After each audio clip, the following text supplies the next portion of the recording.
António, é a primeira conversa que vamos fazer, que eu, Afonso Gil e o Paulo Galvão estamos a tentar levar a cabo várias conversas com várias pessoas sobre assuntos relacionados com a Igreja e com a fé católica, e não só, mas sobretudo com a fé católica. E com os protestantes. E com os protestantes, sobretudo, porque é a base também na qual nós estamos a viver a nossa fé e a crescer e a caminhar para a santidade. E estas conversas vão se chamar ao meio novo, e eu e o Paulo tivemos já cerca de 2 semanas a ter esta conversa, e há uma semana o Paulo liga-me a dizer: vamos entrevistar o António Rui, vamos conversar com ele, porque ele tem novidades muito grandes para nos contar sobre o processo de canonização do Padre Quentinhas. E se António Rui me permite, eu gostava de falarmos um bocadinho primeiro sobre isto da necessidade da Igreja de canonizar alguém, e neste sentido o Padre Quentinhas, que é querido, o nosso pai fundador, e ao qual nós recorremos e também rezamos, vamos ser também sinceros e pedimos a sua intercessão, ou seja, ele do céu já intercede por nós. Claro. E gostaria de perguntar sobre 2 aspectos. Um, sobre esta necessidade de nós haver uma canonização de alguém, oficial, e por o outro lado que podia ser interessante também é perceber, após a canonização, o que é que significará para o resto da Igreja, além do movimento. Pois, essa canonização. Exato. Eu vou me centrar mais na primeira parte da pergunta. E queria dizer 2 coisas. A primeira foi lembrar a resposta do Papa João Paulo II aos membros dos nossos padres que o foram visitar e a quem pediram, Padre, Santo Padre, canonize o nosso Pai, canonize o... E a resposta do Papa João Paulo II foi: canonizem-no vocês. Isto é muito interessante porque a gente não se pode esquecer que o processo de canonização na Igreja, no princípio, era espontâneo. Era o povo que, após a morte de uma determinada personalidade, com os milagres que iam ocorrendo, com a fascinação que aquela figura representava, fascinação é uma palavra que a gente depois tem que repetir e explicar muito neste contexto de Schanzer.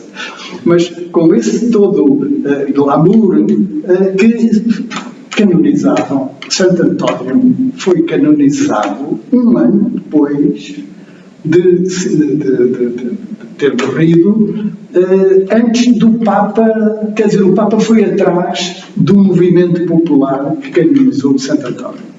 Em 1120, qualquer coisa.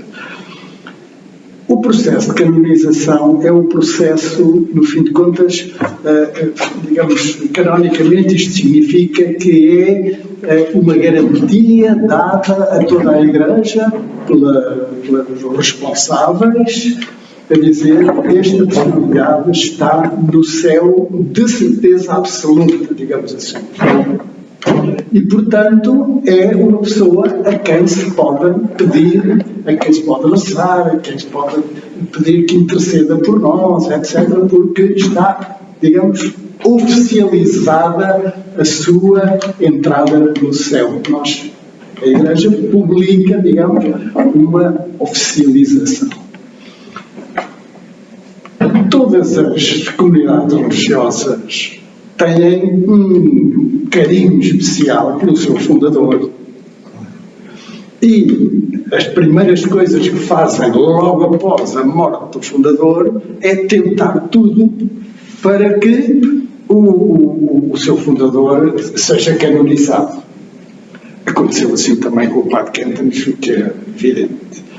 Só que no caso do Padre Quentinhas, o Padre Quentinhas pertencia a uma comunidade religiosa que era a Sociedade do Apostolado Católico, conhecido por os Padres Palutinos. Tinha fundado vários institutos seculares, as Irmãs Marianas, as Senhoras de Schoenstatt, os Padres Diocesanos, os Irmãos Marianos, e ainda digamos também o Instituto das Famílias. E a comunidade mais significativa destas que ele tinha fundado, comunidades, como é que eu ia dizer, institutos seculares dentro da Igreja, mas de todas elas a mais significativa era de facto o Instituto das Irmãs Marianas, e elas tentaram fazer todas as diligências com a ajuda de toda a gente e com a ajuda dos padres também, para tentar fazer a canonização. Tem que se perceber que o padre Kentenich, quando vem de Milwaukee, sai dos padres palutinos. Portanto, ele está praticamente durante toda a sua vida ativa enquanto fundador das várias comunidades e do movimento, sempre dentro dos palutinos. Isto é que eu queria explicar, porque agora os palutinos estão fora desta coisa. E ao voltar de Milwaukee, os padres palutinos, num capítulo geral, decidem que quem dos padres palutinos quiser trabalhar com Schoenstatt tem que sair. Claro que o padre Kentenich é o primeiro a sair. Ele vivia em audiência. O que para eles Ele vivia em audiência ao Superior Geral dos Palutinos. Portanto, ele era palutino. Não é? E na sequência dessa decisão do capítulo geral, é o capítulo geral que diz quem quiser, nós damos imediatamente a autorização, não é? Quem quiser trabalhar com os Schoenstatt não pode ficar nos palutinos. Isto tem uma história, e é sobre essa história que se calhar a gente vai depois, noutras alturas, conversar. Para responder concretamente à canonização, o problema da canonização tem a ver com a revisão de tudo aquilo que se passou na vida desta pessoa e, ao fazer essa revisão, ver que ela foi, nas três virtudes teologais, heroica. Foi heroica na fé, foi heroica na esperança, foi heroica na caridade, e depois naquelas coisas que constituem os conselhos evangélicos, foi heroico na obediência, e sobretudo na obediência, foi heroico na pobreza e na castidade. Portanto, essas coisas não é só, digamos, sim senhor, no caso do padre Kentenich há muito mais do que isso. Claro. Porquê? Por causa da originalidade da nova fundação, do novo surgimento dentro da Igreja. E isso tem a ver, e agora esta questão está mais, digamos, na boca do mundo, porque o processo de beatificação que se tinha iniciado e como o Schoenstatt pertence à diocese de Trier, ou Treveris em latim, mas em alemão é Trier.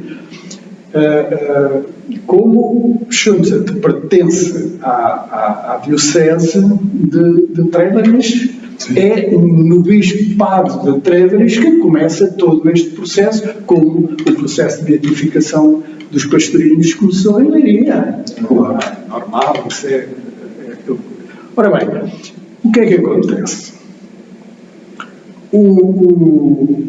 Uma das coisas que é vista num processo de beatificação é a história da vida e depois os escritos. todas as coisas. No caso do Padre Quentinhas, há uma quantidade de coisas que ele não escreveu, mas porque ele escrevia cartas. Agora, por exemplo, cursos, ele preparava e depois falava. Há, no entanto, registro de muitas dessas coisas desde logo o princípio. A princípio não havia gravadores, não havia nada, havia, julgo eu, que irmãs que tomavam notas em estenografia. Não sei se... Como os redatores na Assembleia da República. Os antigos redatores, as pessoas que escreviam tudo. Depois escreviam tudo, mas em estenografia, quer dizer, não escrevem como nós escrevemos, com caracteres especiais e aquilo tudo. E, portanto, há reproduções desses cursos, tudo isso tinha que ser estudado, tudo isso tinha que ser visto, tudo isso. Ora bem, esse processo começou em 1975 e foi andando e estaria praticamente há um ano, há 2 anos. Só para lembrar o ano da morte de 68. E em 75? Em 75 começa o processo, quer dizer, a família de Schoenstatt pede ao bispo de Trevores que comece o processo apresentando digamos, em português, essas coisas todas. E a fama que o Padre Quentinhas de facto gozava levou a que, sim senhor, o bispo aceitasse e começaram a fazer esses processos todos, essas leituras, as coisas, os pedidos de testemunhas, pessoas a dizerem acho que ele não deve ser santo por isto e por isto e por isto, e outras a dizer que sim senhor, acho que é por isto e por isto e por isto. Portanto, dentro da diocese é feito um primeiro julgamento do que é que se passou. Na vida do Padre Quentinhas há um ponto absolutamente decisivo que é a polémica que o opôs ao bispado de Trevores quando houve uma visitação apostólica a Schoenstatt, às irmãs, e houve um relatório com louvores e muitas coisas a dizer bem, e depois, quanto à aplicação prática de determinados princípios, que como princípios estavam corretos, mas na aplicação prática há coisas que não estão bem e têm que ser corrigidas. Isso foi a ocasião para haver uma resposta que é conhecida a Epístola Perlonga, portanto, a carta enorme, muito grande, do Padre Quentinhas, e que desencadeia toda uma polémica. O que é interessante... E nessa altura era o Santo Ofício, certo? Era o Santo Ofício. Chamava-se Santo Ofício. Que estava ligado ao Papa.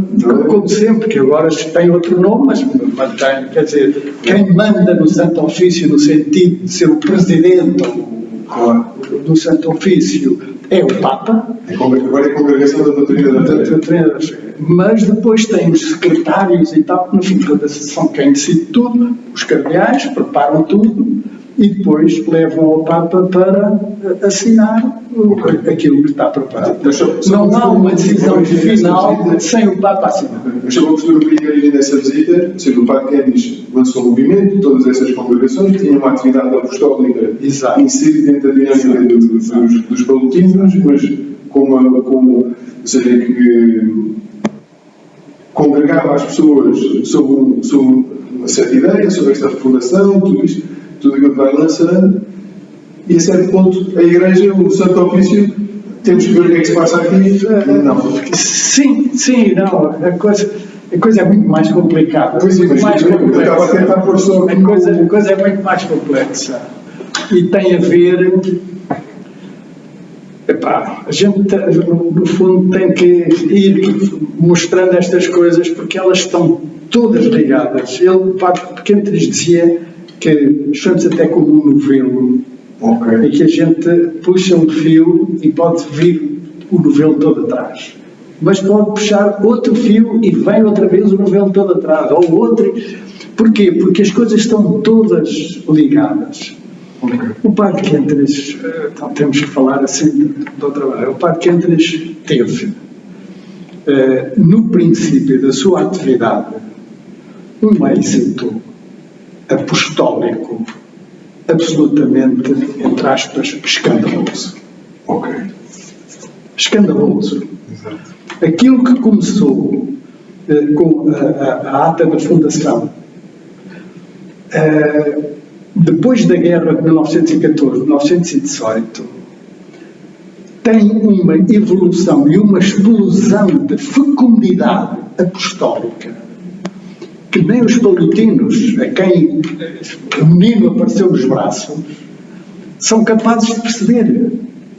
E ficam, de facto, fantasticamente entusiasmados e também fantasticamente agradecidos ao Padre Quentres, e há uma quantidade de movimentos, digamos, no sentido de ir apoiando toda esta atividade. O Padre Quentres, a certa altura, prega retiros para 2/3 dos padres alemães. Quer dizer, não estamos... É uma coisa... Os anos 20 e os anos 30 são uma explosão. Tenho a noção que é no ano de 1929 que se inaugura a Casa da Aliança na colina do outro lado do Ribeiro, que separa o santuário e a estrada do outro lado, a Casa da Aliança, praticamente feita com o dinheiro que vai chegando, porque cada retiro levava para aí 100 padres. E claro, Pregar para os pregadores retiros às vezes do mês. E só para vocês terem a ideia, isto, e agora a gente tem que começar a pôr as coisas mais no chão e dizer, isto também da parte da hierarquia da Igreja começa a fazer o que é que se passa ali, o que é que há aqui, e como isto tem a ver com Trier, começa todo o episcopado alemão a perguntar ao bispo de Trier, o que é isto? O que é isto? Eu ouvi dizer que utilizam expressões como isto nós somos, como é que se diz? Deus ama-nos com a pupila dos seus olhos, nós somos Deus preocupa-se connosco da maneira absolutamente coisa e tal. E os outros bichos, então e os outros? Os outros estão de fora, já não são, os outros não são. Quer dizer, há aqui assim isto ainda antes de começar a Segunda Guerra Mundial. Em 1935, já há da parte da Conferência Episcopal, não se chamava assim, mas era a Conferência Episcopal Alemã, várias perguntas para a Diocese de Trevres, de Trier, a dizer, o que é isto, o que é aquilo, como é que eles dizem que são a preocupação primordial de Deus, então e os outros? Quer dizer, há aqui uma quantidade de mal-estar. Começa a guerra e estas coisas são diluídas, o Padre Quentres é preso e tal, as coisas todas. Eu queria chamar a atenção por isto, quer dizer, que é já anterior à guerra que começam estas perguntas e estas coisas. E quando o Padre Quentres é preso, há um momento que é absolutamente decisivo, que é o 20 de janeiro. No 20 de janeiro, não vou falar agora muito em detalhe disso, porque isto precisava de coisa, mas o 20 de janeiro é um momento muito importante, porque, de alguma maneira, repete-se na vida do Padre Quentres aquilo que eu, pessoalmente, julgo que ele vê na vida de Jesus. Ok. Ele vê na vida de Jesus que, a partir de um determinado momento, Jesus percebe que o povo não o vai aceitar. E percebe que os chefes vão manipular o povo e que, mais tarde ou mais cedo, ele vai ser entregue, vai ser... E o que a gente sabe da Escritura é que, depois da última ceia, Jesus tem a harmonia no Monte das Oliveiras com aquela expressão absolutamente que a gente nunca acaba de todo, que é: afasta de mim este cálice, mas não se faça a minha vontade, não se a tua. Quer dizer, a ideia de que o fundamental é a vontade do Pai é uma coisa que certamente há muito tempo preocupava o Padre Kentenich, e esta posição de Jesus frente às autoridades, de ver nas autoridades de alguma maneira a vontade do Pai, é terrível. A gente não sabe a dimensão disto. Eu nunca me posso esquecer daquela palavra de Pilatos a dizer a Jesus: não sabes que eu tenho poder para te mandar matar ou para te salvar e tal? E a resposta de Jesus é terrível. Não? Nenhum poder terias se não te fosse dado do alto. Assim como ele diz: tu podes fazer tudo, podes mandar matar, mas o teu poder, quer dizer, eu lido com outra pessoa, estão a perceber? Quer dizer, ora bem, esta, frente a tudo aquilo que significava a SS e a Gestapo e aquilo tudo, eu julgo, sou eu que julgo, eu não quero atribuir esta coisa a ninguém, mas eu julgo que isto deve ter pesado enormemente na decisão do Padre Kentenich de dizer: se Deus quer, eu vou para dar pau, e se for para morrer, não há problema. Quer dizer, eu quero aceitar isso. Aquilo que eu quero é aceitar isso. E é isso que o leva contra todos os pedidos que estavam a ser feitos, e depois de já se ter conversado com o médico e tal, ele decidir: eu não vou médico. Também é interessante o dia 20 de janeiro, porque o dia 20 de janeiro é o dia de São Sebastião. Okay. São Sebastião é o militar romano que se converteu e que, agarrando um bocado de incenso e atirando ao Deus não sei quantos, salvava a vida. E ele não quis fazer isso. E o Padre Kentenich depois de celebrar a missa na prisão, a missa de São Sebastião, que ele decide: não vou ao médico. Bem, não vai ao médico implicava. O médico já tinha sido conversado pelas irmãs e pelos padres, ou pelas irmãs, não sei quem, que lhe disseram: o padre só tem um pulmão. Só tem um pulmão, é incapaz. Em alemão é unfähig. Não é elegível para o campo, não é coisa para o campo. Portanto, o médico estava disposto a assinar o... Agora disse: não sou eu que vou perguntar-lhe coisa, porque a SS está aqui a ver coisa. Se ele vier coisa, eu certifico isso. Claro que ninguém sabe o que é que teria acontecido, porque em vez de ir para Dachau, podia ir para Mauthausen, que aí era morte certa absoluta. E ali em Dachau não foi. Portanto, essas coisas... Sabe-se é que o Padre Kentenich não quis recorrer a essa, digamos... Ora bem, é interessante também que... Mas isso é identitário também da moral, até de São Paulo. Eu não vou recorrer a um mal para provocar um bem, não é?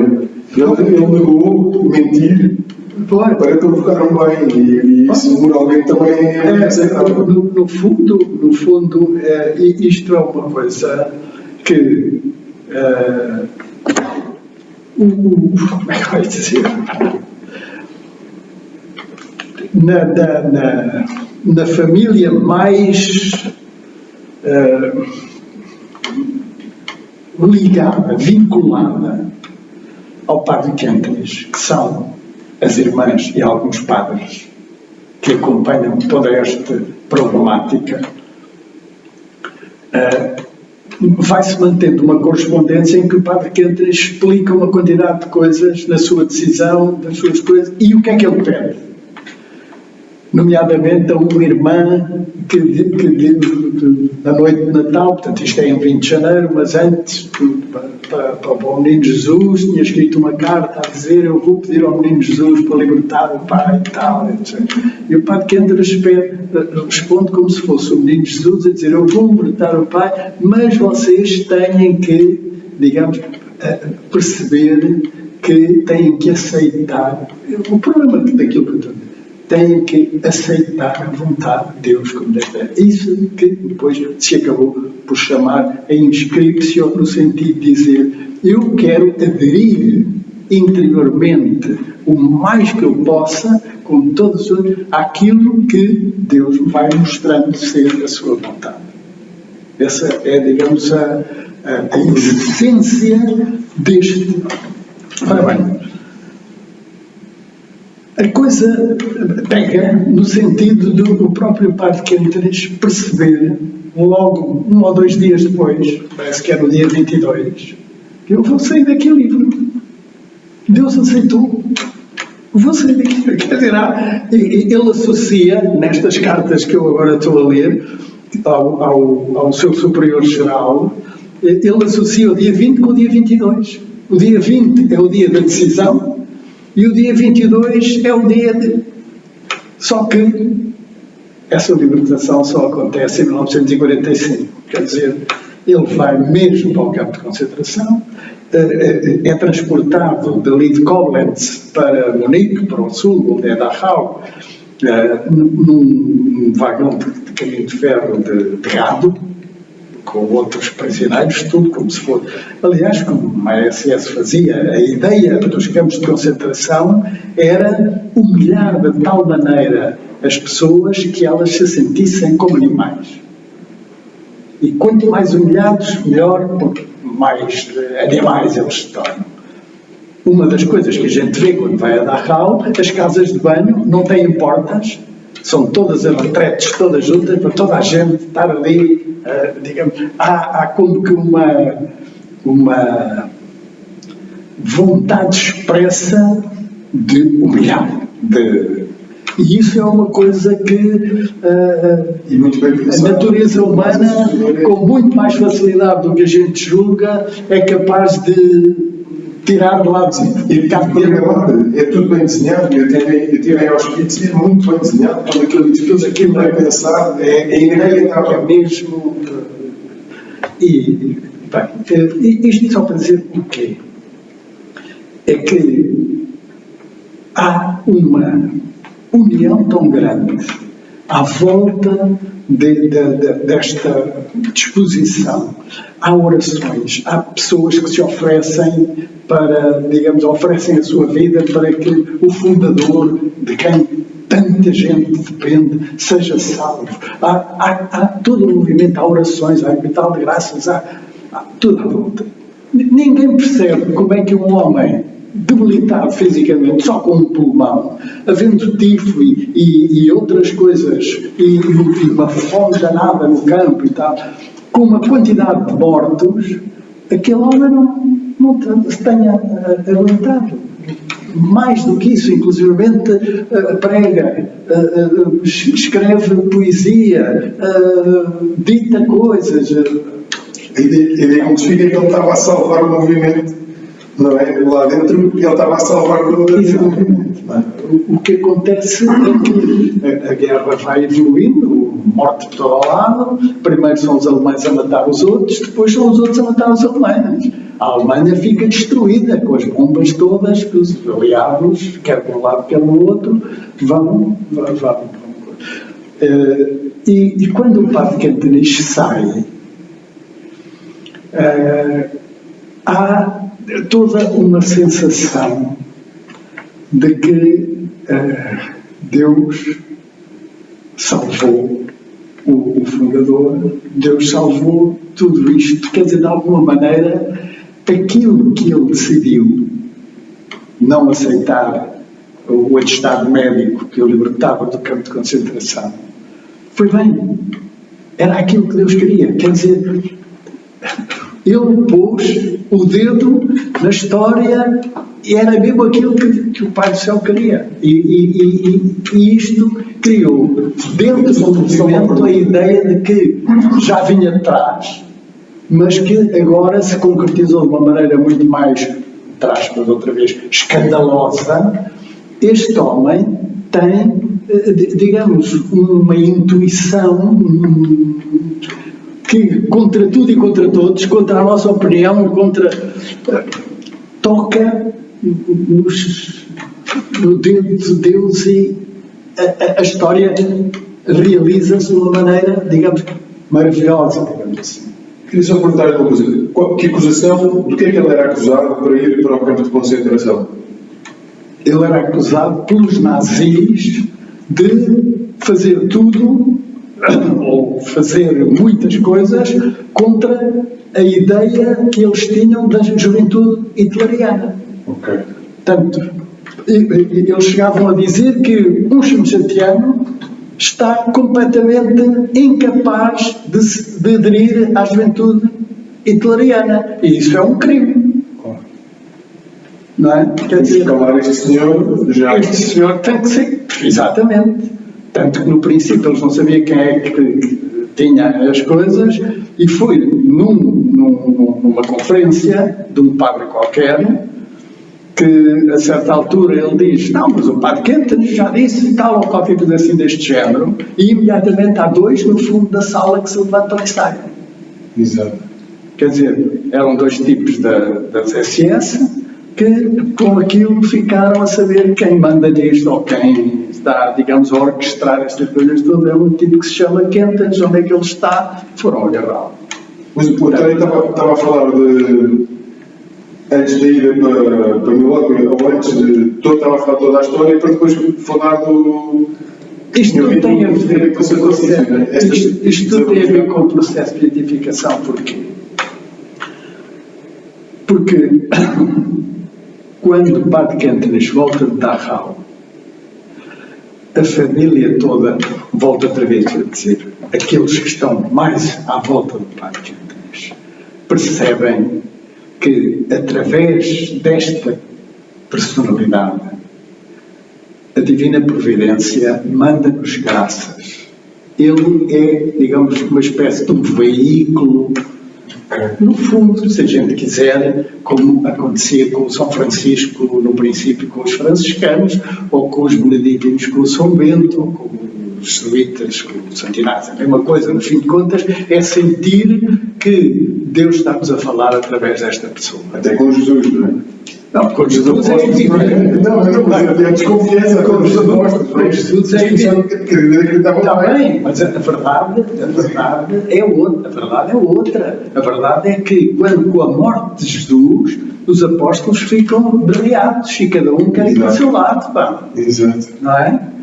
Se não é o Espírito Santo, há um livro que eu adoro, porque acho que é incrível, de um tipo que se chama Baltasar, Hans Urs von Baltasar, em que ele diz as duas coisas, as duas palavrinhas importantes para os apóstolos são estas duas. Für uns, em bom português, por nós. Quer dizer, o Baltasar vai dizer, só no dia, depois do Pentecostes, em que os apóstolos perceberam aquilo por que Jesus passou foi por nós.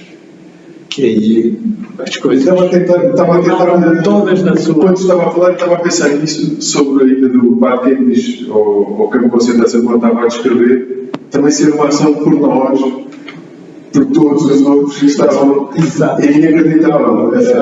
Tanto o rumo ao céu escrito como e a internacionalização do movimento.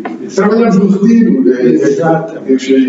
Essa ideia de que, de facto, a Divina Providência escolhe determinados veículos, determinados canais, determinadas coisas. No fundo, isto tudo tem a ver com a Nossa Senhora. Sim. Tudo, ora bem, o que é que... Como é que a gente há de dizer?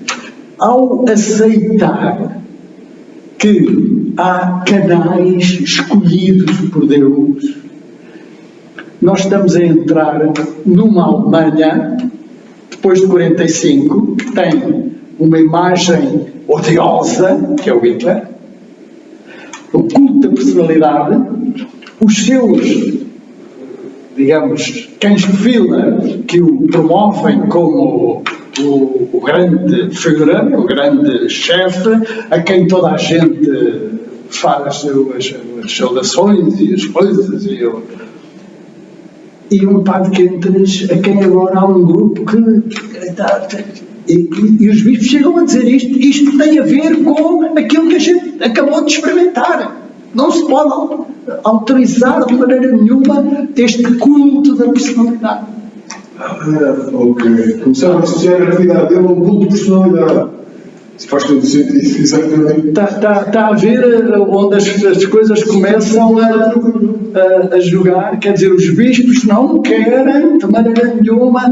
Entretanto, aquele grupo da família, mais coisa, disse, não, mas isto é divino, isto é de Deus, Deus quer isto. O próprio Padre Quentres não tem peixe nenhum em dizer, é assim, é verdade. Exato.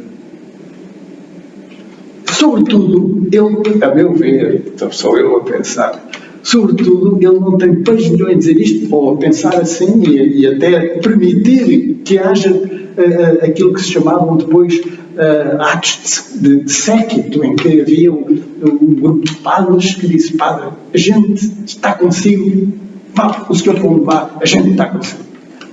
Quer dizer, e o padre Quentres aceitava isso, exatamente porquê?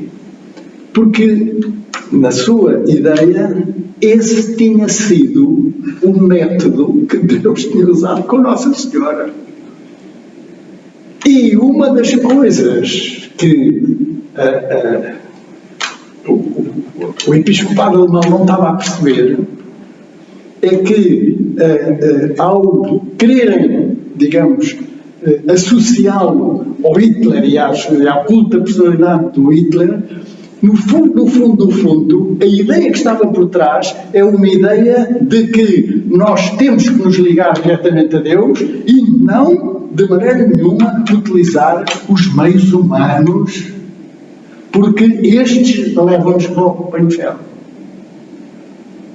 Portanto, há aqui uma oposição teórica. Isto tem a ver com o protestantismo, que dizia Nossa Senhora não faz falta nenhuma, nós ligamos diretamente a Deus, não precisamos nada.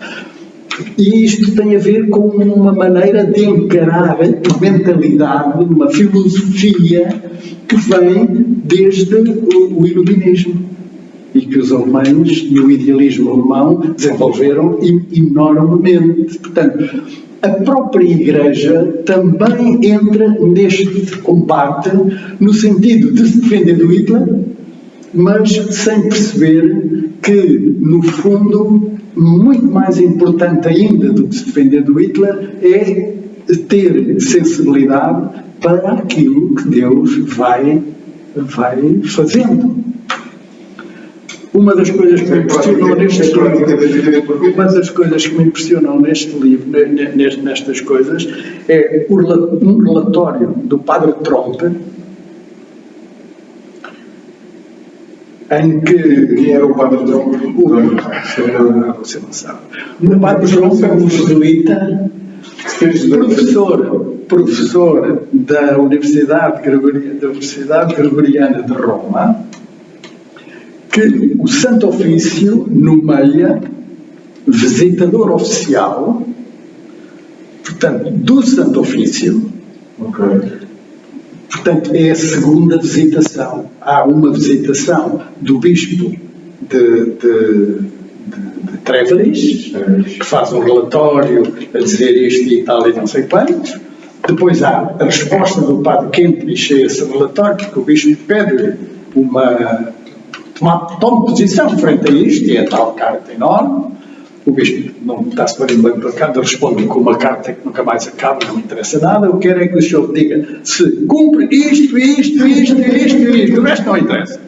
Quer dizer, e o Padre Kempis faz uma coisa a dizer, e o Bispo fica furioso e pede a Roma que mande uma visitação mesmo do Santo Ofício. Quer dizer, há uma escalada, como agora se diz na guerra, não é? Há uma escalada. Agora, não queres ouvir isto, então agora levas aqui o Santo Ofício e tal. Mas era visto como irreverência? Era visto como irreverência? Ele é visto, sim, é visto como uma das coisas que o Padre Trompe, tal visitador, impõe, é que trate com mais respeito o Bispo e tal. Assim mesmo.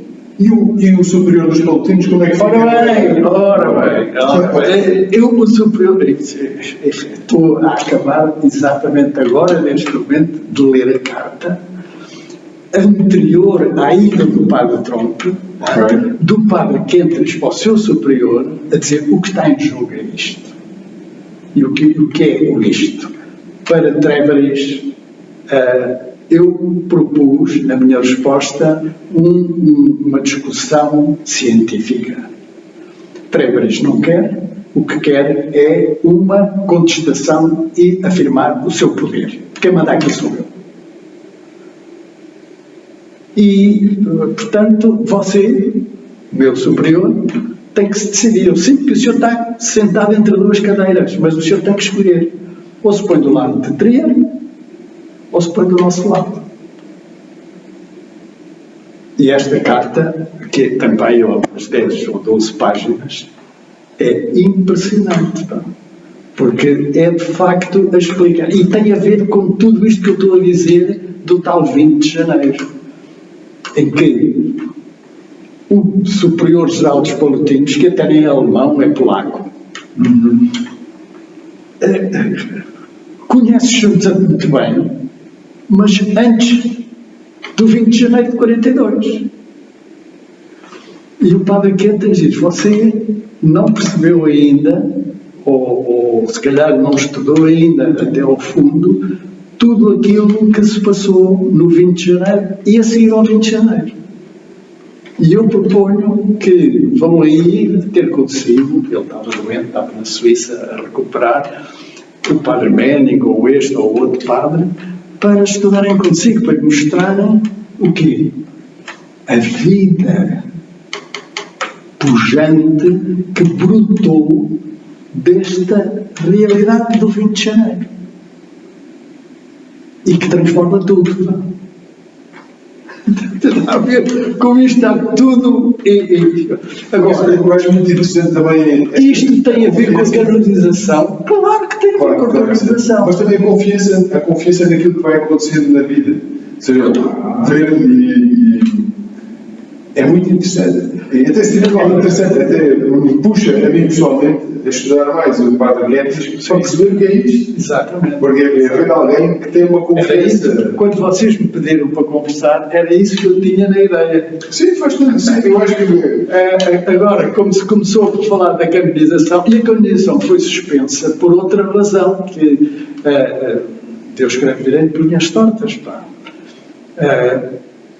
A canonização estava a correr os seus trâmites normais e todas estas coisas da carta para lá, da carta longa, daquela coisa que diz isto, dos padres palutinos a dizer eu acho que ele não deve ser canonizado por isto e por isto e por isto, porque ele fez isto e tal, e não sei o que, tem uma quantidade de coisas a apoiar as observações que os visitadores, quer o bispo, quer o Padre Trompe, tinham acusado. Tudo isso tinha sido, na Diocese de Trier, metido, valorizado, e mesmo assim já estavam a ponto de mandar aquilo para Roma. O que significava Isto não quando, por isso é que o processo, o bispo mandou parar. Isto não quando uma senhora, depois de se terem aberto os arquivos secretos do Vaticano, do pontificado de Pio XII, porque o Papa, nestes anos 40 até 40, era tudo Pio XII, até 50 e qualquer coisa. Era tudo Pio XII. Quando isso foi libertado, essa senhora que andava à procura, ela diz que não queria saber coisas do Padre Tromp, porque ela estudou na Gregoriana, e o Padre Tromp era uma pessoa muito importante na Gregoriana. Isto não quando ela encontrou acusações gravíssimas. Então o que é que ela encontrou? Encontrou no Arquivo Vaticano cartas e correspondência sobre irmãs a dizer que o Padre Quentinhas fazia assim, fazia assado, a sua educação e tal, e lá não sei o quê, e que ela considerava aquilo uma humilhação e tal. A menina, em 1921 ou 22, em 2021 ou 22, com os conceitos que agora existem, não é? Do que é a prepotência do homem sobre a mulher e tal, não sei o quê. Inclusive, isso tudo agora está mais ou menos já publicado. Só que, como isso apareceu assim, coisa, o que é que acontece? O bispo diz, enquanto isto não tiver mais estudado e mais estudado, eu não vou continuar a gastar dinheiro nesta promoção do processo de canonização. Fica suspenso, vocês expliquem essas coisas todas, depois logo se vê. Ora bem, eu acho que isto é providencial. Boa. E porquê? Porquê? Pois exatamente pela razão porque é que o Santo António foi canonizado um ano depois de ter morrido. Porquê? Porque a canonização oficial corre, a meu ver, o gravíssimo risco. Pronto, já conseguimos. Já temos direito a pôr uma estátua no altar. Descansamos. E seria para o Padre Quentinhas, para toda a novidade e a fecundidade que o movimento representa, seria, digamos, uma perda essencial. A Igreja ficaria contente, conseguiu mais um santo, ficou ótimo, já está tudo resolvido. O que é que vocês querem mais? Já tem o homem no altar. Aumentar as suas infraestruturas em Schoenstatt para receber mais peregrinos e receber mais coisas. Mas fica tudo na mesma. Isso. O que o Padre Quentinhas mostra nestas cartas, sobretudo nas cartas que ele escreve para o seu superior, é o que é que está em jogo. E o que está em jogo é uma nova maneira de ver a Igreja. Eu assisti ao Padre Quentinhas a dizer: nós adiantámos o concílio. Okay. A gente não sabe o que é que isto quer dizer. Eu não sabia o que é que quer dizer. Agora, cada vez mais, estou a perceber o que é que ele quer dizer. O que é que o concílio significou. Nós ainda não... outro dia, um tipo aqui do movimento me disse: fui à igreja não sei onde, ainda fui lá cantar em gregoriano, porque eles ainda celebram missa antigamente, virados para o altar e tal, não sei. Mas esses são os tipos do Monsenhor Lefebvre que nunca aceitaram o concílio. Quer dizer, isso ainda existe. Sim, e temos que pensar muito sobre o concílio. Acho que é necessário pensar muito sobre o concílio. O que é que foi o concílio? O concílio foi, no fundo, uma mudança de olhar para a Igreja de uma maneira diferente. Sim. E a guerra que, no fim de contas, o Santo Ofício fez com o Padre Quentinhas e os documentos que agora estão a ser publicados, porque o Padre Eduardo foi atrás da senhora, que tinha lá ido vasculhar e tirado só aquilo que lhe interessava, no contexto que lhe interessava e com os comentários que ela queria. O padre Eduardo foi lá buscar tudo. E, sobretudo, tudo aquilo que tem diretamente a ver, e aí vê-se perfeitamente a maneira de trabalhar e a maneira de valorizar, quer do bispo que fez quer do arcebispo, que era o patrão do bispo auxiliar, a mentalidade que ele tinha, quer do padre Trompe e dos cardeais do Santo Ofício, que no fim de contas assinavam tudo o que o padre Trompe lhe punha. A gente não se pode esquecer que um cardeal é um cardeal, mas um professor universitário prepara uma coisa, o cardeal assina. Não vai discutir. E depois leva ao Papa, que esse então assina de olhos fechados. E, sobretudo, o que é terrível é a gente ver como é que estas coisas todas funcionavam. E a gente não se pode esquecer nunca de que o concílio foi convocado pelo Papa João XXIII, São João XXIII, e foi preparado, digamos assim, pela Cúria naquela altura. João XXIII é o Papa a seguir ao Pio XII. E aquilo foi tudo preparado. Eu ainda li umas coisas que se chamava lineamenta, que era, digamos, as linhas gerais e as linhas daquilo que vai ser discutido e vai ser... A partir desses textos, foram preparados já textos finais, os bispos foram chamados, e agora estão aqui os textos finais, leiam e assinem. Foi assim que foi, digamos, delineado o concílio. Na segunda sessão, há uma intervenção absolutamente decisiva, que é do cardeal Frings, com o qual o padre Kentrich já tinha estado várias vezes e, portanto, que conhecia Schoenstatt e que conhecia algumas ou muitas das coisas que o padre Kentrich achava. E o cardeal Frings pede ao então padrezinho da sua diocese e seu, naquela altura chamava-se consultor, os bispos que iam ao concílio levavam auxiliares, digamos assim, que era também professor universitário, chamado Ratzinger, para lhe fazer o discurso em que ele disse ao Ratzinger: o que eu quero dizer é isto. A gente vai aqui discutir aquilo que a gente quiser discutir e não aquilo que os senhores da Cúria nos mandaram discutir. E o Ratzinger faz o discurso. Este discurso é absolutamente fundamental. É providencial. Porque já é o Papa João Paulo VI,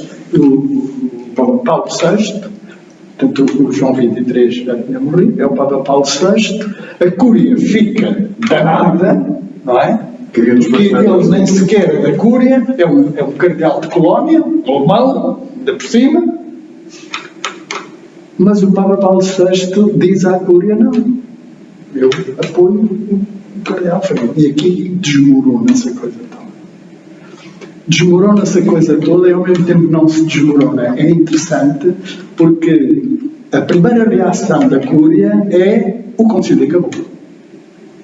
Porquê? Porque o trabalho que nos deu preparar isto tudo, que agora vocês querem deitar fora, quanto tempo vão precisar vocês para preparar outra vez aquilo que querem e tal? Nunca mais. Portanto, isto vai acabar. Fecha a segunda sessão, quando abre a terceira sessão, parece que aí há, da parte dos reformadores, assim, um trabalho hercúleo, trabalhar de dia e de noite, para preparar então os novos textos, das novas coisas e tal. Portanto, o concílio significou uma mudança no sentido daquilo que o próprio Schoenstatt queria, digamos, muito subrepticiamente introduzir e que não conseguia, porque o Santo Ofício estava ali para parar. O próprio padre Kentrich diz numa das cartas: o problema da Trier é um problema de prestígio, no sentido de dizer: quem manda aqui somos nós, não são vocês. Isso é...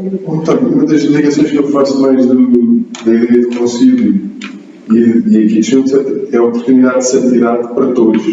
E todos somos convocados à santidade de uma maneira. Mas antigamente não era assim. Pois, mas Antigamente tu queres ser vais para padre ou para freira. Exato. Não é? O mundo é do demónio. Exato. E há poucos santos familiares. Há poucos santos. Isto tudo tem a ver com a psicologia. Exato. Isto tudo tem a ver com. Mas há os pais de santos, não é? Então, santos que é marido e mulher, normalmente é o pai e a mãe de Santa Teresa de Teresinha, a mãe de Santo Agostinho, quer dizer, deve haver mais, que esteja a lembrar. Sim. Mas a ideia de facto de que no mundo é uma das coisas que, no fim de contas, aparece em Schoenstatt com a aliança de amor e depois toda a pedagogia que o padre Kentenich vai desenvolvendo com os rapazes. E essa psicologia tem a ver com os avanços daquilo que a gente hoje tem de chamar as coisas por nome, da psicologia que se foi. Eu acho que vai ser perceber, por ser estar ligado, obviamente, mariano, não é como a Alícia não é com Nossa Senhora, mas também já se tem um bocadinho isso em Francisco de Sales. Claro. Mas também é um movimento mariano, quer dizer, é muito interessante a Nossa Senhora abrir a porta completamente e querer estar dentro das famílias e dentro da. A tal carta perlonga do Padre Kentenich tem citações enormes de São Francisco de Sales.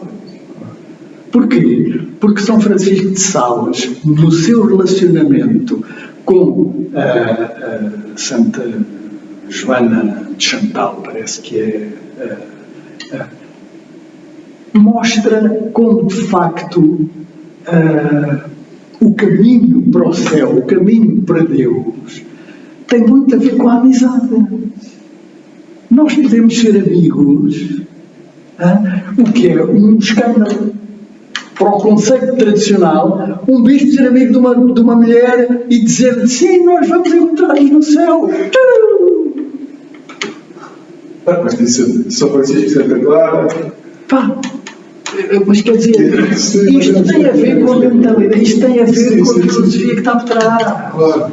Isto tem a ver, quando o Padre Kentenich diz que quer que as irmãs percebam que para o céu se vai amando.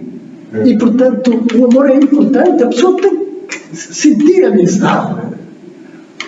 Isto é uma comunidade de mulheres, amizade. Isso aí não pode haver, Não pode haver o quê? Quer dizer, há perigos. Com certeza que há perigos. É em todo lado. Mas eu costumo dizer, o Paulo já me ouviu dizer isto várias vezes, Deus quer muito mais do que ser conhecido, ser amado. O primeiro mandamento não é conhecer a Deus sobre todas as coisas, é amá-lo sobre todas as coisas. É completamente diferente. Os perigos estavam a lembrar quando falou dos perigos de São Paulo, onde supera o bocado, supera a graça. Ou seja, há um percurso a fazer que não e a pessoa tem que ter e saber que todas estas coisas têm perigos e têm coisas, mas a ideia tem muito a ver, contra mim falo, mas isto tem tudo muito a ver com um certo ideal de perfeição que os nazis, por exemplo, levaram até à coisa que é do homem novo, que é o herói. O homem novo, nosso, é o homem que se deixa manusear por Deus. É completamente diferente. É o homem que sabe que dentro dele também tem coisas muito mais. O homem novo do Nietzsche e do Hitler não tem nada disso. É um homem novo em que ele é que determina tudo, ele é perfeitíssimo. A ideia, por isso a raça, por tudo. É perfeito contra tudo e contra tudo. Agora a gente olha para o Putin e diz que isto é a nova versão do super-homem. Atenção, isto é perigosíssimo. o homem novo que a gente quer é um homem novo que é, digamos, amigo de Nossa Senhora, amigo do pobre. Ainda hoje, na leitura tenho a impressão que não sei se é no Salmo, se é na leitura do Amós, da missa de hoje, em que se diz: tu que queres esmagar o pobre e desprezas o humilde e não sei o quê, eu vou tratar de ti. Quer dizer, essa ideia é a ideia que nós muitas vezes temos quando queremos ser novos, porque sentimos que o pecado toma muita conta de nós e a gente quer vencer. É bem, está bom, mas rapidamente a gente vai começar a perceber que não é mais importante, é complementar a isto tudo, é o reconhecimento de que nós somos assim. Deus fez-nos perfeitos, com limitações, e a aceitação disso é, digamos, meio caminho para a gente conseguir ir evoluindo e ir, digamos, estando. Bem, isto tem a ver com o quê? Com a canonização. Tem a ver com a canonização no sentido de que estas coisas... António, desculpa me interromper, mas o fator que eu estava a ter, a ideia, por exemplo, do Padre Câniz escrever muitas cartas, ou e não haver livros concisos de A a B sobre o assunto, tipo sobre o matrimónio, temos este livro, sobre o gozo, temos aquele livro. Não haver esse tipo de documentação também não é um fator que pode provocar algum repúdio por parte também da Igreja não poder realizar de uma forma. Não sei. O Padre Câniz o que fazia normalmente era preparava-se e às vezes dava o mesmo curso 2, 3 e 4 vezes. E é engraçado porque dessas 2 ou 3 vezes que ele fazia o mesmo curso, há apontamentos e os apontamentos praticamente coincidem. Isso também é uma coisa que mostra bem a cabeça bem organizada que ele tinha. Não, o Padre Câniz intelectualmente não há dúvida nenhuma, uma pessoa fora de série, está demonstradíssimo. Agora, ele falava e, como pregador, não é? Ele tinha muita, e aconselhava isso aos padres, não fazer homilias lendo um papel. Okay. As homilias têm que ser feitas a olhar para o povo e a ver como é que o povo reage àquilo que a gente está a dizer. O que é que isso quer dizer? Quer dizer que vocês podem estar a fazer uma homilia para um público que já lá não está. Os que estão lá estão no outro mundo. Vocês estão a passar ao lado completamente. E é o que acontece hoje muitas vezes, em que as pessoas, infelizmente, é isso. Ora bem, isso não quer dizer que o Padre Câniz não tivesse uma linha. Agora, é também evidente que ao desenvolver uma determinada linha, uma determinada coisa, o que acontece é que ele, às vezes, desenvolvia tanto um determinado aspecto que ele percebia que estava a ser muito mais importante, que depois os outros a seguir, que ele queria dizer, rapidamente já nem fala neles, ou fala muito curtamente. Portanto, o esquema está lá, não deu tempo para falar disto ou falar disto. Mas há um padre, que é o Padre King, que tem feito esse trabalho que o Afonso está a dizer, que é ir aos vários sítios, buscar textos sobre o mesmo tema. Eu estou a ler um desses livros, que eu tenho vários grupos, estou a ler o primeiro, não estou a lembrar do tipo. Mas sim, mas é interessante, porque no fim de contas são E depois também outra coisa importante é ver as datas em que aqueles textos foram feitos, porque às vezes pode haver uma certa diferença entre um texto mais antigo. Normalmente não há, o que é impressionante é ver a consistência. Eu queria dizer, não há um sentido académico, ou seja, não havia um sentido puramente académico. Exatamente. Isso torna difícil a quem avalia. Mas porque E tenho medo, acho que é uma das coisas que o padre Trump também atira à cara. ok. Mas, e que diz, primeiro, que é filho de pai solteira, segundo, que nunca foi à universidade, terceira, que tem um certo, digamos, uma certa presunção de científico, desse género, não é? Ora bem, o que acontece, mas reconhece que o padre Quentres leu como poucos devem ter lido. Ele reconhece que ele se informou sobre uma data de coisas. Portanto, é interessante. Ele que é, digamos, professor universitário, portanto, reconhece que não há ali uma estrutura toda universitária. Mas eu julgo... Se quiser água, tem ali, António. Se quiser um bocadinho de água... Muito obrigado. É uma coisa que eu acho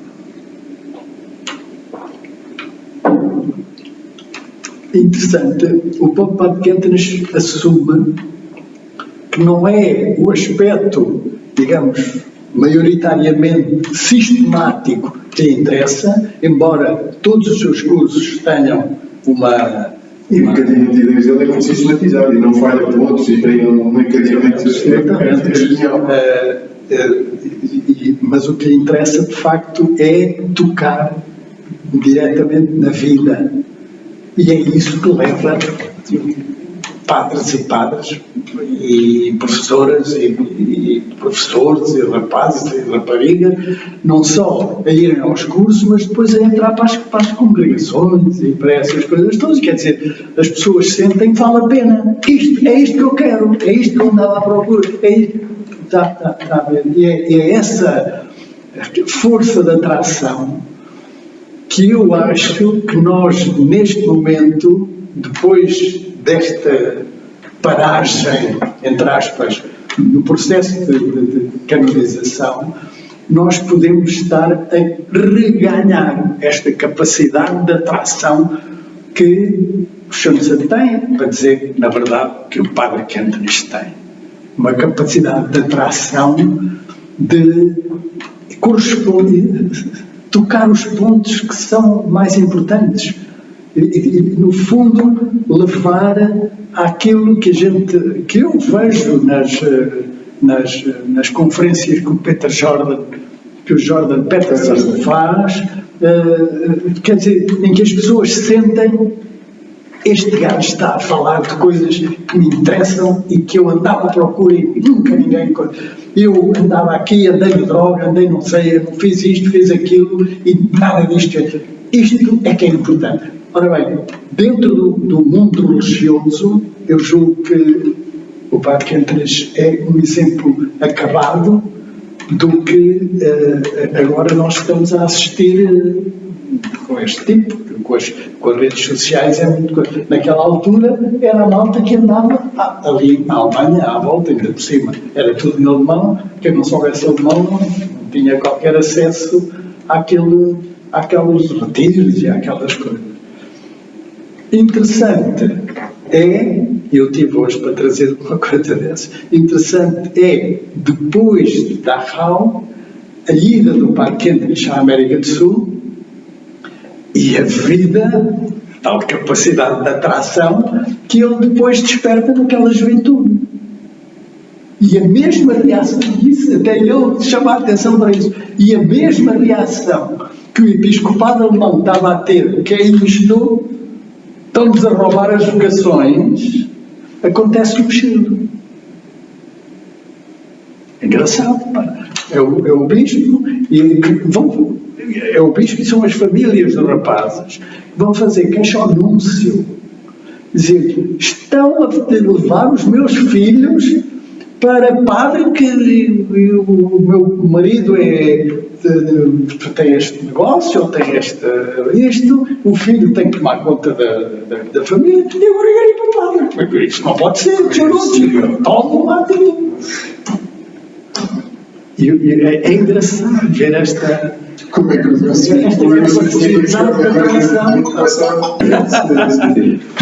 Mas é interessante, porque aqui em Portugal aconteceu a mesma coisa, pá.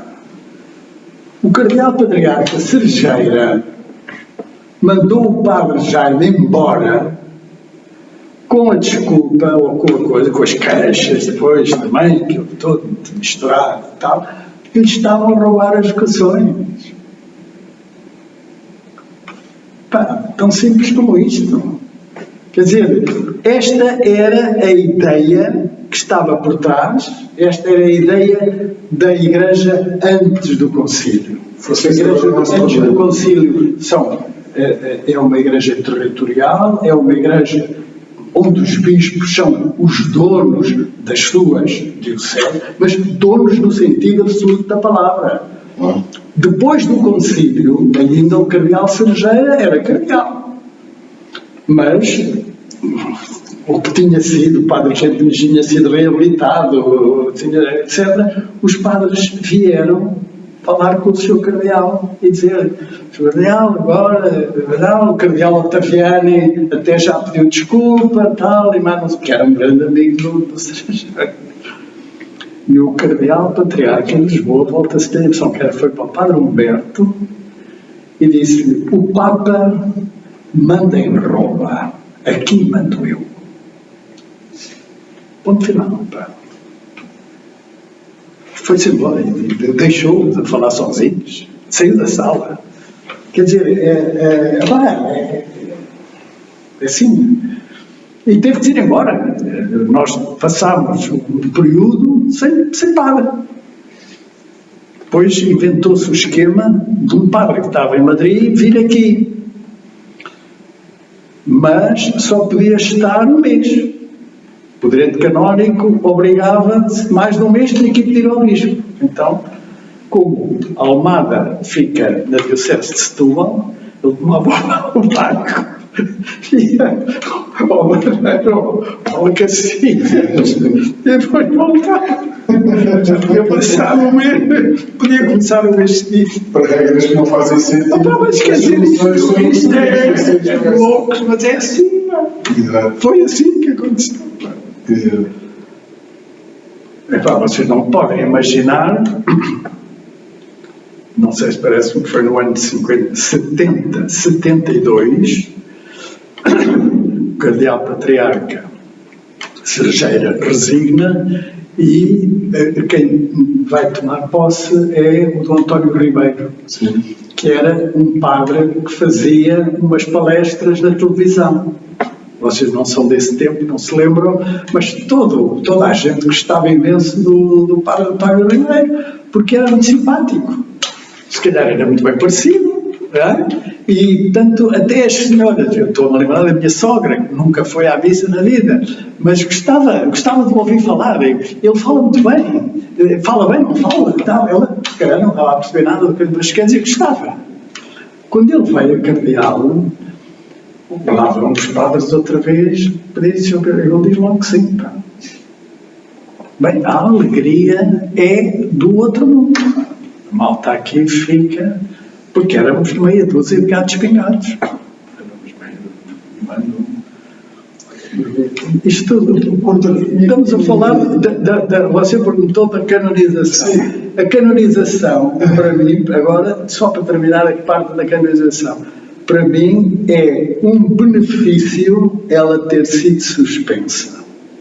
Porque agora nós vamos poder ver estas coisas que estavam todas, digamos, no segredo, saídas cá para fora. Há coisas que a gente, se calhar, não está preparado para ver e ler e ouvir. Certas coisas que agora são públicas, estão aqui escritas. Certas práticas no interior das Irmãs Marianas, certas acusações e certas coisas que o Padre Trump faz, que são, digamos, acusações, não vou dizer só gratuitas, mas quer dizer, ele dá muito mais ouvidos àquilo que são as denunciantes dentro das irmãs, porque isto depois tudo mexe muito com a comunidade das irmãs. As irmãs tinham 1.700 irmãs. 1.700 meninas no ano de 1949, ou 50. 1.700. Com irmãs na Alemanha, na Áustria, na Polónia, na Alemanha democrática, na Alemanha do Oeste, na Suíça, no Chile, na Argentina, no Brasil, na África do Sul, na América do Norte. É impressionante, mas sobretudo na Alemanha, porque isto faz impressão. Há coisas que a gente certamente vai ficar, digamos, admirado, mas até é bom para a gente perceber aquilo que eu estava a dizer. A importância que o Padre Kentenich percebeu que... Como é que eu ia dizer isto? A importância daquilo que se passou na vida dele para as outras pessoas. Quer dizer, no fim de contas, ele próprio uma vez disse: vocês sabem que eu posso falar de mim como se falasse de um pau, um bocado de madeira do pau. Quer dizer, consigo despersonalizar-me, ou olhar para mim como se fosse outro, não é? Objeto, exatamente. Ora bem, essa capacidade, ou essas coisas, levam a aceitar coisas que escandalizam, digamos, até a mim me escandalizam, se calhar, aqui há uns anos atrás. Quer dizer, se depois de morto houvesse um certo culto e uma certa coisa, a gente ainda em vida. Mas ele diz com toda a calma: Deus utilizou-me. Quer dizer, é como o Jeremias, ou o Elias, ou outro profeta qualquer, que dissesse: eu era pastor, eu nunca quis ser profeta, foi Deus que me chamou. A gente tem o Amós, aqui há 2 ou 3 dias, é isso que dizia, quando lhe dizem: vai-te embora, vai pregar, vai fazer a tua vida para ajudar, aqui não tens escolha. Eu não era pastor, eu era um tipo que não tinha. E o regresso do... Mas não sou capaz de dizer que não. E o regresso de Milwaukee, depois... Isso tem... Mas relativamente a esse posicionamento dele, porque o que eu já li, ou até já ouvi, é que depois, quando ele regressa do campo de concentração, vem um bocado mais expansivo, não é? E vem um bocadinho mais ligado até quando ele volta do campo de concentração, isto agora é para a canonização, e já vou para a volta de Milwaukee. Quando ele volta do campo de concentração, ele vem com uma ideia absolutamente clara. Deus pôs um selo. Eu quando digo estas coisas, vocês levem a sério, porque a ideia não é isto, é mais ou menos, não. Ele vem com a ideia clara de que Deus pôs um selo no movimento de Schoenstatt. E, portanto, ele tem agora a obrigação de o expandir, de o mostrar a toda a gente. Agora, eu não tenho dúvida nenhuma que aquilo que se realizou aqui desde 1912, 14 até agora é obra de Deus. Nossa Senhora mostrou, Deus quer que Nossa Senhora, o carro de vitória de Nossa Senhora tem que ser puxado até ao fim do mundo. E eu vou fazer isso. A primeira coisa que vou fazer já, publicar o Rumo ao Céu. Está aqui, pá. os bispos a dizer: deve ser queimado já, tirado da circulação imediatamente. É kitsch. Eles é que usam a palavra. O rumo ao céu. O Padre Quentres começa a perceber, outra vez, como Jesus, estes chefes não vão perceber aquilo que Deus está a fazer. E vão acabar por conseguir movimentar, manobrar, manusear o povo contra mim. Foi aquilo. Aliás, há um retiro do Padre Quentres para as irmãs, escrito à mão, que eu já traduzi, escrito à mão em folhas de papel de embrulho, que depois metia na roupa suja e que dava ao carcereiro. Esse retiro é uma coisa do outro mundo, em que ele mostra que Jesus, a partir do momento em que percebeu que os chefes do povo não o iam aceitar, ele decide então aceitar as consequências totais. Ora bem, o Padre Quentres volta e publica o Rumo ao Céu. O Rumo ao Céu é ridicularizado, é achado, é tudo e mais alguma coisa que você possa imaginar, e inclusivamente banido. Kitsch. Várias vezes aparece aqui a palavra kitsch. Depois, outra coisa que ele diz: agora vou tentar espalhar o movimento pelo mundo inteiro. Vai à Suíça, como alemão, e como alemão que perdeu a guerra, ele não pode sair da Alemanha. Mas, no Vaticano, está um tipo que teve com ele em Dachau e consegue-lhe um passaporte diplomático do Vaticano. Então o Padre Quentres acha que, no fim de contas, mais uma razão, quer dizer, Deus, de facto, para lá de todas as dificuldades que me apresentam, Deus está a resolver o problema. É Ele que resolve o problema.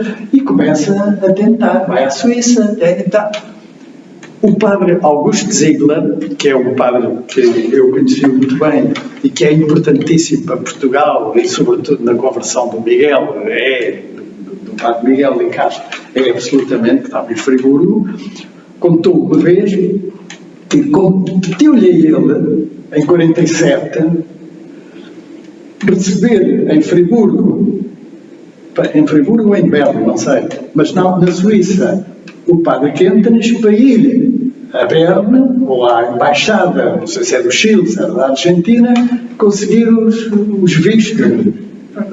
E que ele achou... E porquê da América do Sul? Porque havia lá palutinos. Ok. E, portanto, ele tinha mandado em 36 irmãs para lá. Só uma pergunta e uma curiosidade. Os palutinos são de origem alemã? Não. Palutinos são... Isso é outra coisa. Quem foi São Vicente Palotti? Um padre diocesano de Roma. Ok. Um homem, um santo de todo o século XIX. Morreu em 1854.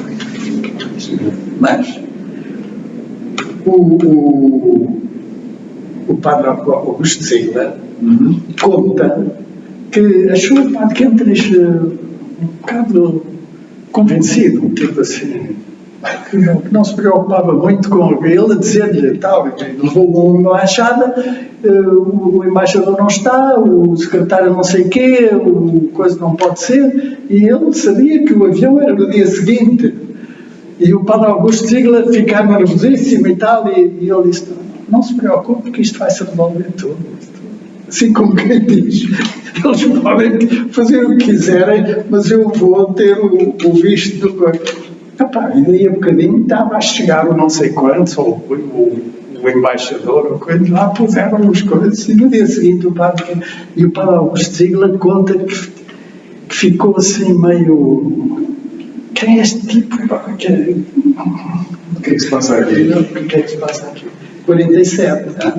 Ora bem, ele faz essas viagens, visita os bispos e publica o Rumo ao Céu. Os bispos não lhe ligam grande coisa. reconhecem, de facto, Schoenstatt e tal, e não sei quanto e tal, mas atiram tudo para Trier. O Trier, e há uns quantos, nomeadamente o de Friburgo, não na Suíça, mas Freiburg, na Alemanha, que está violentamente contra determinadas expressões. A menina dos olhos de Deus, somos a preocupação predileta, e coisas desse género, que ele diz, tem que cortar isso absolutamente, não pode de maneira nenhuma. Depois determinadas coisas também em relação à Nossa Senhora, a ideia de que, e o Padre Quentres conta isso, que há priores, há párocos e há bispos a apoiar, que no ano anterior fizeram a consagração da paróquia ao Sagrado Coração de Jesus. Agora não se pode fazer a consagração da paróquia ao Sagrado Coração de Maria, porque isso podia dizer que aquilo que agora se consegue não se conseguiu com... Está a ver a ideia da competição? É um momento também. Sim. Ora bem, este Padre Quentres, que faz todas estas tentativas, começa a ser, depois, quando ele faz as diligências para fazer conhecido o movimento, começa a ser contestado, há a tal visitação, há o relatório da visitação, há a resposta dele e começa toda esta coisa. Isto vai terminar com os decretos, que agora vêm aqui publicados, do Santo Ofício, a dizer tem que ser assim, tem que ser assado, tem que ser grande, nunca mais volta a Schoenstatt, não pode falar com ninguém, não pode falar com o Padre Menninger, não pode falar, nem por escrito, nem por telefone, nem por coisa. Tudo coisa, proibição, até que determinam, tem que ir para os Estados Unidos e tal, já nem sequer na Europa. Por ter determinado.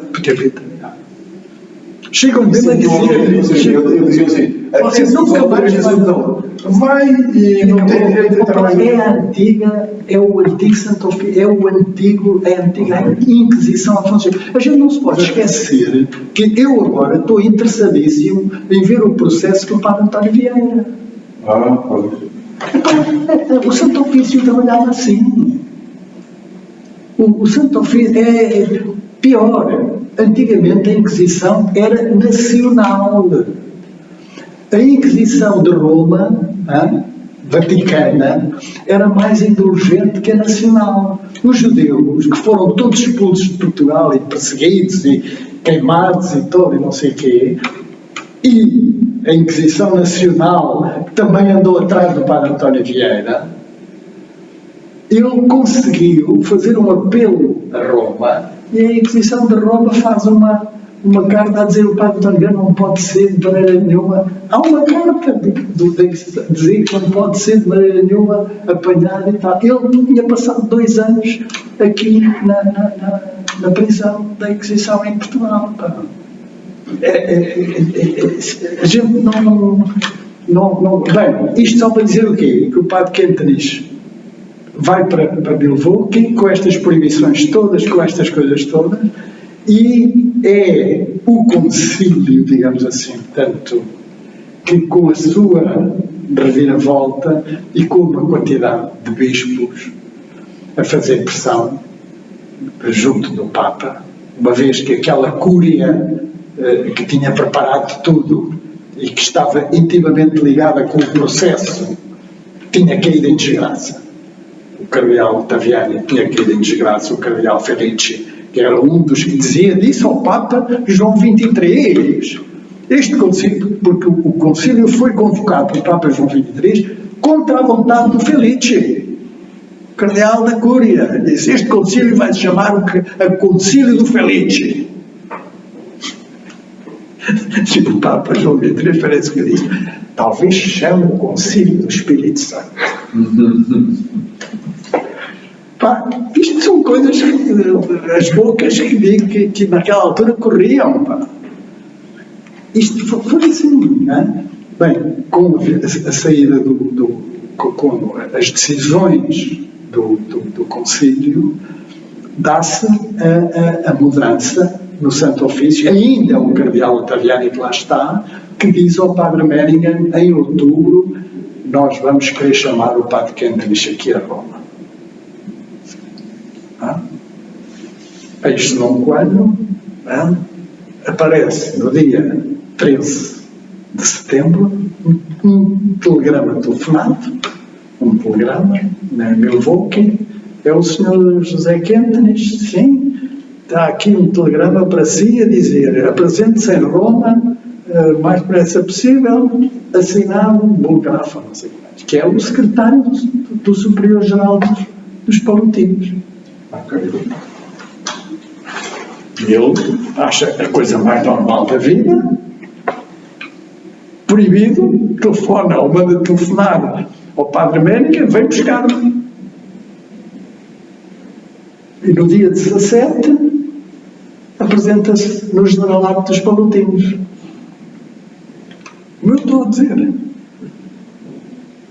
o general nem estava lá e o secretário diz, o que é que você está aqui a fazer? Estão a chorar. E eu disse, não fiz. Eu recebi um telegrama a dizer assim, presente-se. É que estou. Não. E aí começa um guerra danado. Foram as irmãs telefonaram, até não sei quantos e tal. Confusão até que chega ao Papa. E o Papa Paulo VI, assina um papel, tem que voltar para Milwaukee, já! Assim, e encarregam o cardeal Bea, que era um cardeal jesuíta de Bárbaras, um homem que tinha passado uma parte grande da vida em Jerusalém, na escola bíblica de Jerusalém, a estudar, e que agora era cardeal do Santo Ofício, ou havia perto do Santo Ofício, de dizer ao padre Kentenich, o senhor tem que ir e tal, mas o senhor já tem 80 anos, ou quase, e tem que ser vacinado. E isso pode ser uma estrapaça, a palavra alemã, estrapaça quer dizer, já vem estar mais um tempo e tal. E o padre Kentenich disse, se é para ir, vou amanhã. E o padre Bea, o cardeal, vem cá para fora, para os amigos do padre Kentenich, e diz, o vosso padre, pá, é um chato, pá, a gente dá-lhe as hipóteses e manda fora, pá, não pode ser, e tal. Isto é assim porque é aquela ideia que aqui nas cartas ao Superior-Geral dos Palutinos transparece, quando o padre Kentenich pensa uma determinada coisa, acha que tem que ser Deus a resolver os problemas. Ele sempre pediu que fosse Nossa Senhora a salvá-lo das coisas. E aquilo não nega ou não quer pôr de lado totalmente a diplomacia. Mas não é a diplomacia que é o decisivo. Portanto, se eles querem, se o Papa assinou um papel para eu ir embora, eu vou embora. Mas havia ali indomas e tal. E o que acontece é que os dias vão passando e no dia 22 de outubro, eu lembro-me sempre da data porque era os anos da minha mãe.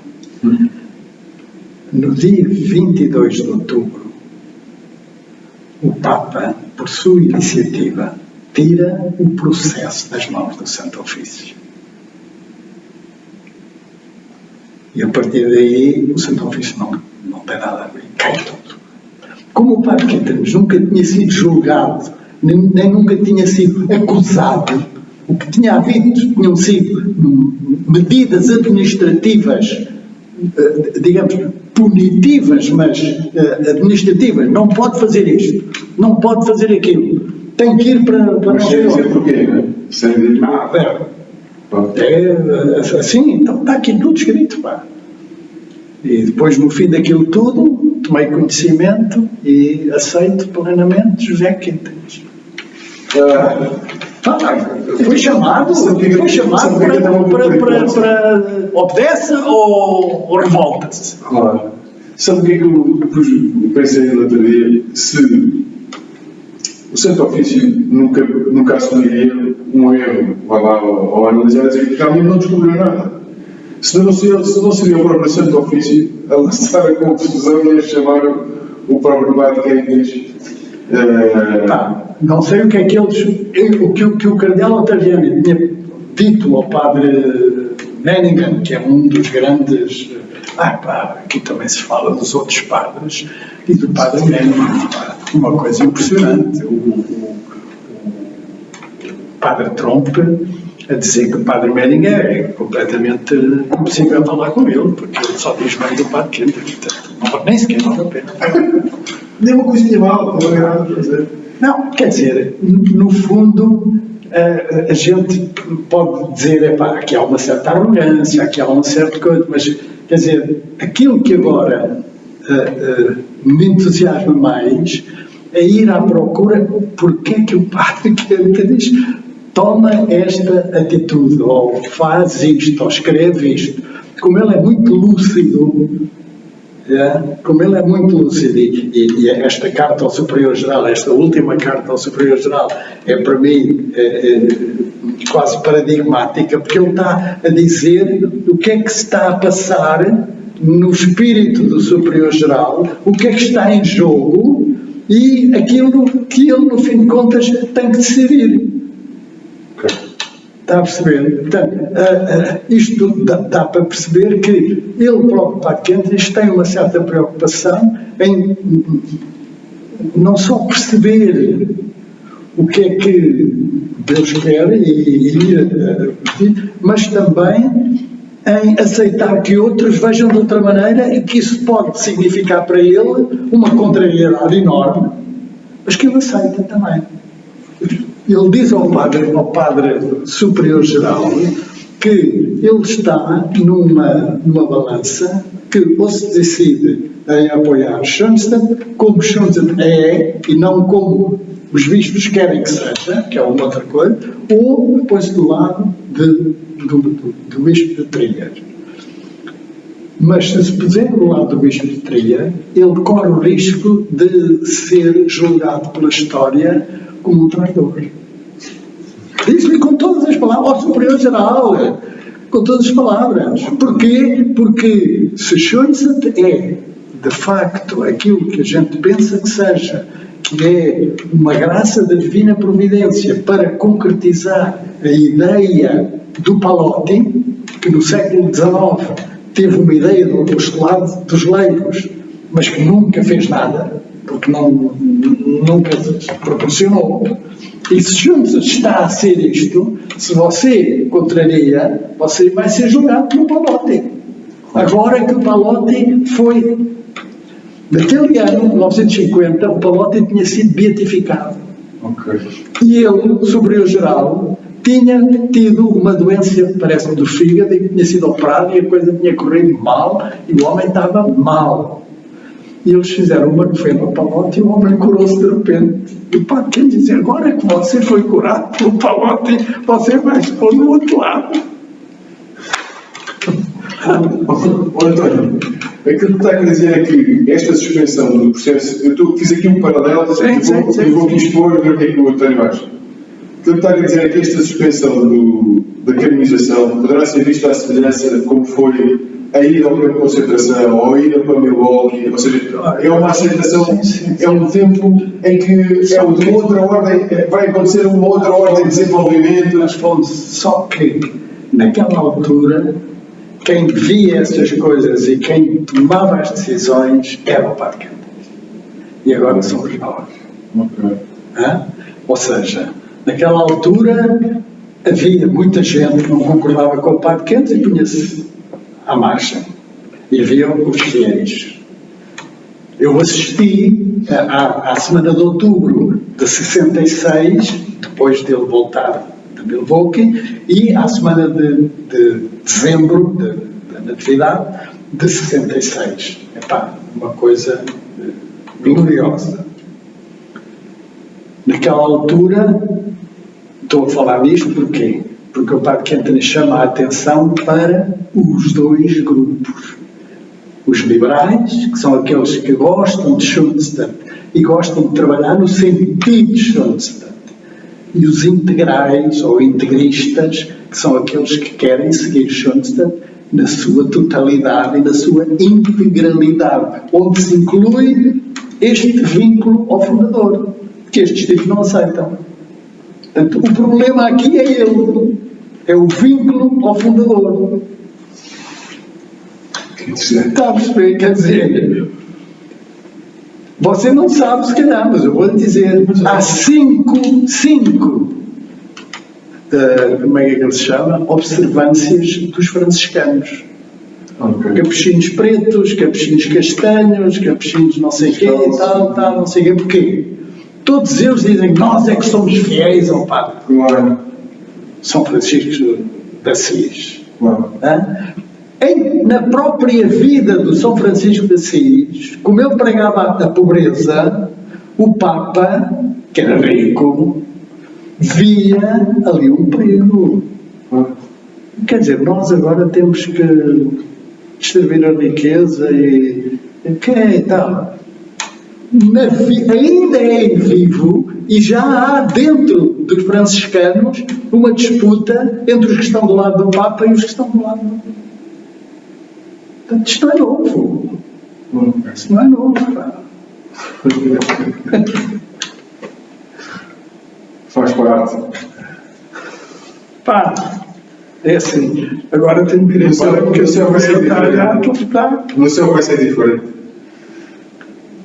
Eu acho que sim. Eu acho que no seu vai ser diferente. Vocês agora, desculpa, mas é só uma parte.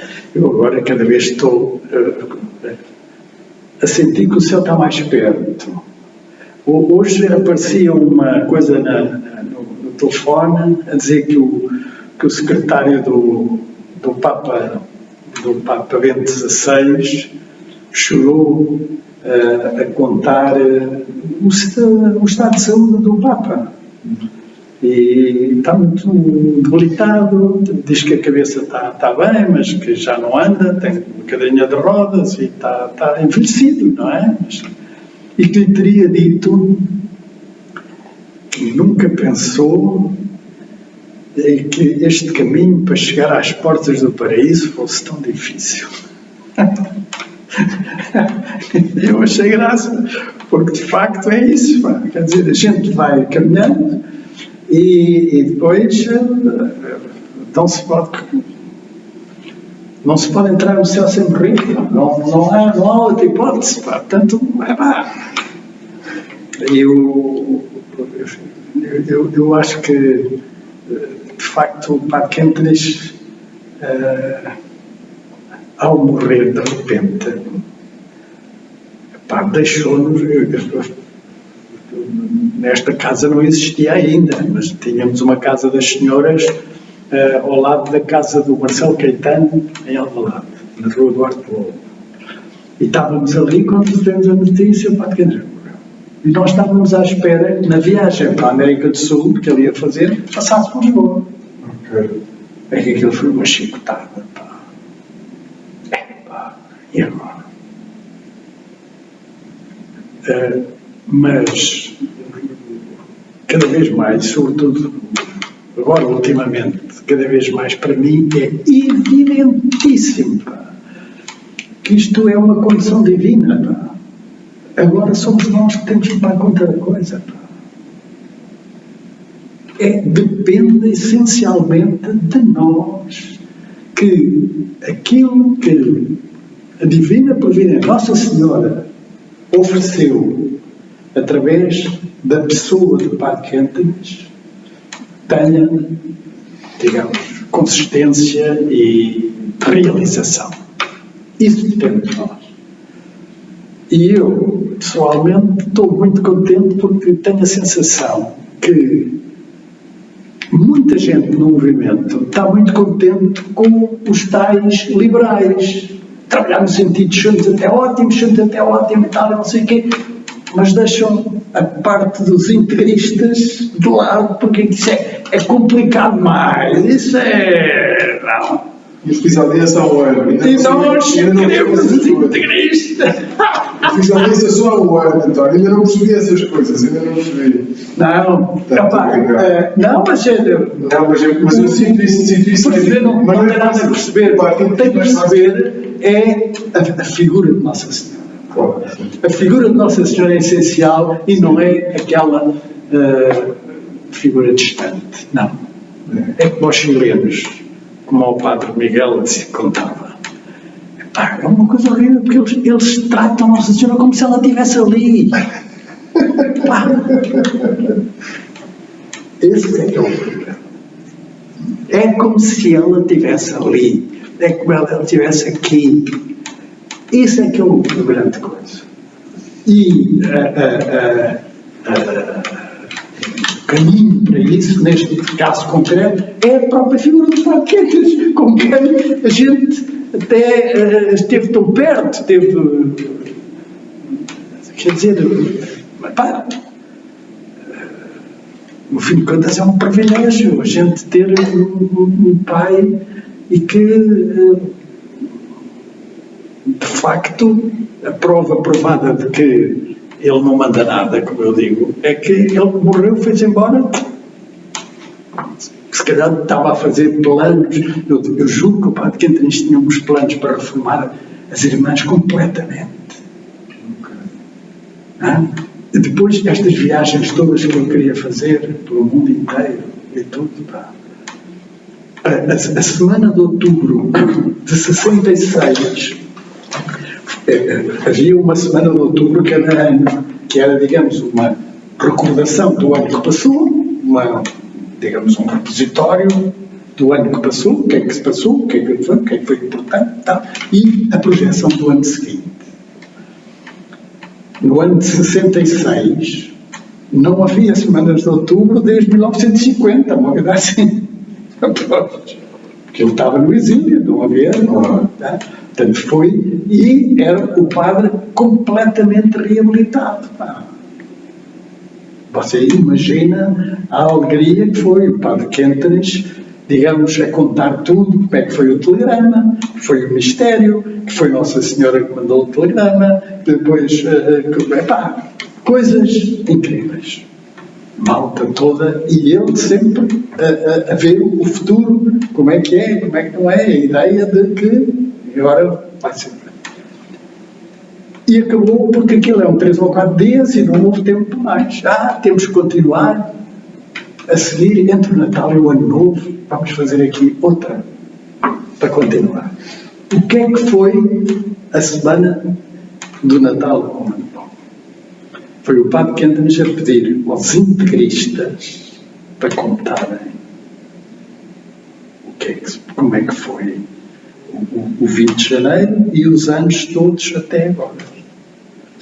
Dos padres de Schoenstatt, dos sacerdotes diocesanos, das senhoras de Schoenstatt, dos irmãos, de todos, só não pediu às irmãs, porque ele queria certamente depois fazer outra coisa qualquer. Mas quer dizer, o prelado, as vicissitudes das coisas todas, o prelado vice, porque entretanto o Papa Paulo VI, isto é tudo muito complicado, Trébris queria mandar um movimento porque Schoenstatt pertence à diocese. A certa altura já eram os palutinos. Ninguém queria ser bispo de Três, de certeza. Ninguém queria ser bispo de... A certa altura já são o superior-geral dos palutinos Buda, o tal superior a quem o Padre Quentas escreve estas cartas, cai em desgraça, do Santo Ofício põe-o fora e nomeia um que tinha sido discípulo do Padre Quentas, e que se vai arvorar em grande opositor do Padre Quentas. Um tipo que foi educado por ele, um tipo que era praticamente discípulo dele, mas que vai ser o grande opositor do Padre Quentas. E o que é que acontece? São agora os palutinos a quererem um movimento para si, sobretudo querer o Instituto das Irmãs, que tem 1000 e não sei quantas senhoras, têm casas, têm isto, têm aquilo, têm colégios, aquilo representa também muito Carcanhol. Os palutinos, isto é de loucos, pá. E é o Padre Kentenich a dizer isto não é num nem noutros, pá. Isto é, a gente quer ser de direito papal, a gente... estas guerras todas, pá. Estas guerras todas vão levar a que se crie uma coisa de tal ordem que, ao dar razão ao Padre Kentenich, ao ver, isto não pode continuar assim, estão a desautorizar os palutinos, porque os palutinos tinham-se armado junto com o bispo da Tria a ser os grandes e, portanto, não só estão a tirar a autoridade ao bispo de Tria, atenção, mas estão a tirar a autoridade aos palutinos que já estavam, digamos, a abocanhar toda a coisa. Porque quem é o fundador das Irmãs? Padre Kentenich. Quem é o Padre Kentenich? Um filho de São Vicente de Palotti. Quem é que manda nos palutinos? Eu. Quem manda nas Irmãs sou eu. Lógica, mais lógica do que isto não há. Quando o Papa Paulo VI assina um decreto a dizer Schoenstatt e os palutinos não são a mesma coisa, as irmãs não dependem dos palutinos. O Padre Mader, agora o superior-geral dos palutinos, fica com uma cabeça deste tamanho. Quando isto tudo acaba, o Padre Kentenich vai a Schoenstatt e convida, veja bem, e há uma conversa, não sei se no Santo Ofício, mas há uma conversa entre o Padre Kentenich e o Padre Möller, e eu tenho a noção que é o tipo do Santo Ofício ou da Congregação dos Religiosos, agora já não sei, porque o processo já tinha passado do Santo Ofício para a Congregação dos Religiosos. E uma das coisas que discute é o santuário. O santuário original. E parece que a Congregação dos Religiosos estava a propor que o santuário pertencesse a Schoenstatt. E, portanto, que os palutinos largassem o santuário. E o próprio Padre Kentenich propõe que não. Que os palutinos fiquem com o santuário como símbolo da reconciliação. E convida o Padre Superior a os dois irem a Schoenstatt e entrarem os dois, não digo de braço dado, mas lado a lado no santuário. E o Padre Superior nega, diz não. António, obrigado. Agora, eu não sei se é um privilégio estar aqui com esta imagem da Nossa Senhora e com o Padre Kentenich. Esta imagem é a imagem diante da qual eu fiz a aliança. Esta mesmo. Estava na capela do lar dos palutinos aqui em Lisboa, na Rua das Chagas.